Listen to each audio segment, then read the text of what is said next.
Vittala Vittala Panduranga Vittala Abhi juice ಮತ್ತೆ ನಿಮಗೆ ನಾನ್ ಕುಡ್ದೆ ನಿಮಗ್ ಕೊಟ್ಟಿದ್ದು ಗಿಣಿ ಕಚ್ಚಿದ ಮಾವು ಎಂಬಲ್ ದಿನ್ನಿಯವರೇ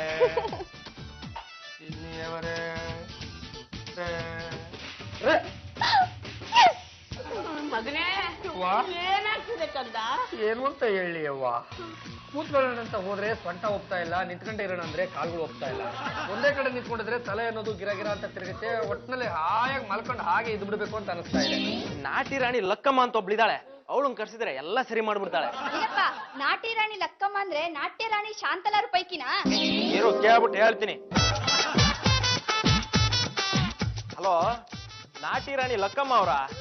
ನಾನು ಕಣ್ರಿ ಗಂಡುಗಲಿ ವಂಶದ ಏಕೈಕ ಮನೆ ಎಳಿಯ ವಿಠಲ್ ಮೂರ್ತಿ ಎಮ್ಮೆ ಅಂದ್ರೆ ಮನೆ ಎಳಿಯ ಅಂತಾರೆ ನೋಡಿ. ನಮ್ ಬಾವಂಗ್ ಯಾರೋ ಮದ್ದಿಡಿ ಹಾಕ್ಬಿಟ್ಟಿದ್ದಾರೆ, ಅದೇನು ಅಂತ ಸ್ವಲ್ಪ ಬಂದ್ ನೋಡಿ. ಬೇಗ ಬನ್ನಿ. ಏನಾಗಿದೆ ಗಂಡ್ಸ್ಗೆ? ಇವ್ರು ಗಂಡ್ಸಲ್ಲ, ನಮ್ ಬಾವ. ಯವ್ವ, ಗಂಜಿನ ಹೊಟ್ಟಿ ಹುಡುಗಿ ಕೆನ್ನಿ ಹಂಗ ಮೆತ್ತಗಿರ್ಬೇಕು. ಇವನ್ ಹೊಟ್ಟಿ ಲಾರಿ ಟೈರ್ ನಂಗ ಆಗೈತಿ. ಯಾವ್ದೇ ಕಾರಣಕ್ಕೂ ನಾನು ಸಾಯ್ಬಾರ್ದು. ಇದು ಸ್ವಲ್ಪ ದಿವಸ ಬದುಕಿರ್ಬೇಕು. ಇದಕ್ಕೆ ಏನಾದ್ರೂ ಪರಿಹಾರ ಅಂತ ತಿಳಿಸ್ಬಿಟ್ಟು ಹೋಗಮ್ಮ. ಹಂಗಾದ್ರ 15 ದಿನ ಪತ್ತೆ ಮಾಡ್ಬೇಕು. ಪತ್ತೆ ಅಂದ್ರೇನು? ಕಾಫಿ ಟೀ ಕುಡಿಬಾರ್ದು, ಉಪ್ಪು ಖಾರ ಸೋಗಿಸ್ಬಾರ್ದು. 15 ದಿನ ಗೊಡ್ಡನ್ನ ಸಾರು ತಿನ್ಕೊಂಡು ಬಿದ್ದಿರ್ಬೇಕು. ಅಣ್ಣಯ್ಯ ಏನ್ ಮಾಡ್ತಾ ಇದೀಯಾ? ಅಯ್ಯೋ, ಹೇಗೂ ಪತ್ತೆ ಅಲ್ವೇನಮ್ಮ. ನಾನು ಗೊಡ್ಡು ಸಾರನ್ನು ತಿನ್ಕೊಂಡು ಟಿವಿಲ್ ಬರೋ ಅಡುಗೆ ಕಾರ್ಯಕ್ರಮ ನೋಡ್ತಾ ಇದ್ದೀನಿ. ಈ ರಂಭಾ ರವೆ ಉಂಡೆನ ಬೆಳಗ್ಗೆ ಒಂದು, ಮಧ್ಯಾಹ್ನ ಒಂದು, ಸಾಯಂಕಾಲ ಒಂದು ತಿಂತಾ ಇದ್ರೆ ಆರೋಗ್ಯ ಸುಧಾರಿಸುತ್ತೆ, ಗ್ಲಾಮರ್ ಜಾಸ್ತಿ ಆಗತ್ತೆ, ಮುಖದಲ್ಲಿ ಸಂತೋಷ ಕಾಣುತ್ತೆ. ಈ ಕಾರ್ಯಕ್ರಮ ನೋಡ್ತಾ ಇದ್ರೆ ಶುಗರ್ ಲೆವೆಲ್ ಜಾಸ್ತಿ ಆಗುತ್ತೆ, ಲವಲವಿಕೆನೂ ಜಾಸ್ತಿ ಆಗುತ್ತೆ. ರಂಭಾ ರವೆ ಉಂಡೆಯಿಂದ ನಿಮ್ಮ ಮುಖದಲ್ಲಿ ವಿಶೇಷವಾದ ತೇಜಸ್ಸು ಕಾಣಿಸುತ್ತೆ. ಅದು ಮೇಡಮ್ ಅವರೇ, ನಮ್ಮ ಮನೆಯಲ್ಲಿ ಒಬ್ರು ಪದ್ದು ಅಂತ ಇದ್ದಾರೆ, ಕ್ಯಾನ್ಸರ್ ಪೇಷಂಟ್. ಟಿವಿನಲ್ಲಿ ನೀವು ಮಾಡಿರೋ ರಂಭಾ ರವೆ ಉಂಡೆ ಕಾರ್ಯಕ್ರಮನ ನೋಡ್ಬಿಟ್ಟಿದ್ದಾರೆ. ಆ ಉಂಡೆನ್ ತಿಂದ್ಬಿಟ್ಟೆ ನಾನು ಸತ್ತೋಗ್ತೀನಿ ಅಂತ ಇರೋ ಪ್ರಾಣ ಹಿಡ್ಕೊಂಡು ವಿಲವಿಲ ಅಂತ ಹಾಸಿಗೆನಲ್ಲಿ ರವೆ ಉಂಡೆ ತಿಂದು ಸಾಯದ್ರ? ಹೌದೌದು, ಆ ಉಂಡೆನ ತಿಂದ್ಬಿಟ್ಟೆ ಸತ್ತೋಗ್ಬೇಕು ಅಂತ ಪಾಪ ಅವ್ರು ಇನ್ನೂ ಬದುಕಿದ್ದಾರೆ. ನೀವು ರವೆ ಉಂಡೆ ಕೊಟ್ಬಿಟ್ರೆ ತಗೊಂಡೋಗಿ ಅವ್ರಿಗೆ ಕೊಟ್ಬಿಡ್ತೀನಿ. ಡಾಕ್ಟ್ರೇ ಬಾಯ್ಬಿಟ್ಟು ಹೇಳಿದ್ದಾರೆ, ಅವ್ರು ಏನೇನು ಬಯಸ್ತಾರೋ ಅದನ್ನೆಲ್ಲ ಯಥೇಚ್ಛವಾಗಿ ತಂದ್ಕೊಡಿ ಅಂತ. ಅಯ್ಯೋ ಪಾಪ, ತಗೊಳ್ಳಿ, ನಿಮ್ಗೆ ಈ ರವೆ ಉಂಡೆನ ಫ್ರೀ ಆಗಿ ಕೊಡ್ತಾ ಇದ್ದೀನಿ. ಅಯ್ಯೋ, ನೀವೇ ರಂಭಾ, ನೀವೇ ರವೆ ಉಂಡೆ. ಅಣ್ಣ ನಾನು ಬರ್ತೀನಿ.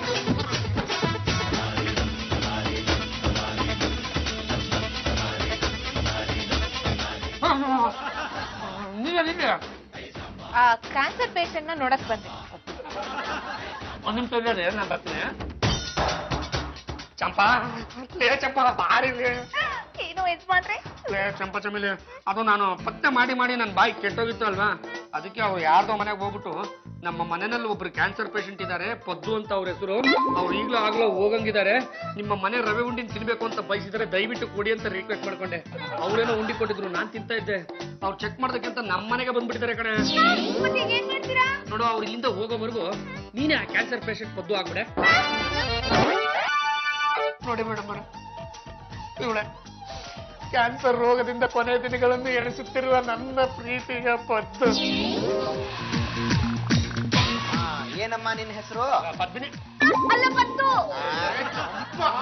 ನನ್ನ ಹೆಸರು ನಿನ್ನ ಹೆಸರು ಅಂತ ಹೇಳ್ಕೊಳ್ತಲ್ಲ, ನಾಚಿಕೆ ಆಗಬೇಡಿ. ಗಂಡು ಬಿರಿಯಾನಿ ಅದೇನೋ ಕರಿತಿದ್ರೆ ಬರ್ತೀನಿ. ಬನ್ನಿ ಬನ್ನಿ. ರವೆ ಉಂಡೆ ನೆಪ ಹೇಳ್ಕೊಂಡು ನಮ್ಮ ಮನೆಗೆ ನನ್ನ ಹೆಂಡತಿನ ಪಟಾಯಿಸೋದಕ್ ಬಂದ್ರ? ಈಗ ಈ ನಾಟಕ ಏನು ಕಾಡ್ದೆ ಅಂತ ಸರಿಯಾಗಿ ಹೇಳಿದ್ರೆ ಸರಿ, ಇಲ್ದೆ ಹೋದ್ರೆ ನಾವು ಶಿಷ್ಯ ಬಲ. ನಮ್ಮ ತಾಣಿಗೆ ಎಲ್ಲ ಬಾಯ್ ಬಿಟ್ಬಿಡ್ತೀನಿ ಅಣ್ಣ. ಅದು ನನ್ನ ಹೊಟ್ಟೆ ಒಳಗಡೆ ಯಾರೋ ಮದ್ದಿಟ್ಬಿಟ್ಟಿದ್ದಾರೆ ಅಂತ ಸಿಕ್ಕಾಪಟ್ಟೆ ಜೋರ ಕೊಡ್ಬಿಟ್ಟಣ. ನನಗೆ ಪತ್ತೆ ಅಂತ ಹೇಳ್ಬಿಟ್ಟಿದ್ರು ಕಾರಣ. ಒಂದ್ ಸ್ವಲ್ಪ ದಿವಸದಿಂದ ನನಗೆ ಟೀ ಕೊಟ್ಟಿಲ್ಲ, ಕಾಫಿ ಕೊಟ್ಟಿಲ್ಲ, ಬರೀ ಅನ್ನ ಗೊಡ್ಡು ಸಾರು ಆಗ್ತಾ ಇದ್ದಾರಣ್ಣ. ಅದೇ ಟೈಮ್ನಲ್ಲಿ ನಿಮ್ಮ ಮನೆಯವರು ಟಿವಿನಲ್ಲಿ ಮಾಡಿದ ಅಡುಗೆ ಕಾರ್ಯಕ್ರಮ ನೋಡಿದೆ. ಅವ್ರು ರವಾ ರಂಭಾ ಉಂಡೆನ ಸಖತ್ತಾಗಿ ಮಾಡ್ತಾ ಇದ್ರು ಕಾರಣ. ಅದನ್ನ ತಿನ್ಬೇಕು ಅಂತ ಆಸೆ ಬಿಟ್ಬಿಡ್ತು ಕಾರಣ. ಅದಕ್ಕೆ ನಾನು ಇಷ್ಟೆಲ್ಲ ನಾಟಕ ಮಾಡ್ಬಿಟ್ರೆ. ಇದೇ ಕಡೆ ಇನ್ನೊಂದ್ಸಲಿ ರವೆ ಉಂಡೆ ನೆಪ ಮಾಡ್ಕೊಂಡು ನಮ್ಮ ಮನೆಗೆ ಏನಾದ್ರು ಬಂದ್ರೆ ನಿನ್ನನ್ನೇ ಉಂಡೆ ಮಾಡಿ ಕೆರೆ ಒಳಗಡೆ ಬಿಟ್ಬಿಡ್ತೀನಿ.